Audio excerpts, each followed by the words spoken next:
હતી. પછી એની મમ્મી એમ કીધું, ચાલ બેટા નદીમાં નાય, ચાલ બેટા નદીમાં તરે. બચ્ચું કહે, ના ના ના, તરે કોણ ઠંડા પાણીમાં પડે કોણ? હું તો નહીં ના, હું તો નહીં તરું. નદી પણ મોટી લાગતી હશે એટલે નાના બચ્ચાને ડર લાગતો હશે, એટલે એની મમ્મી એક તળાવ પાસે લઈ ગઈ. તળાવમાં શું હતું ખબર?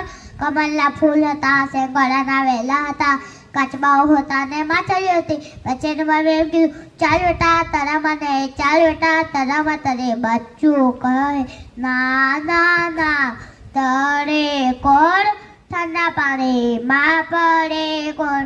હું તો નહીં ના, હું તો નહીં તરું. તળાવ પણ મોટું લાગતું હશે એટલે નાના બચ્ચાને ડર લાગતો હશે, એટલે એની મમ્મી એક ખાબીચા પાસે લઈ ગઈ. ખાબીચું તો સારું હતું, એનામાં થોડું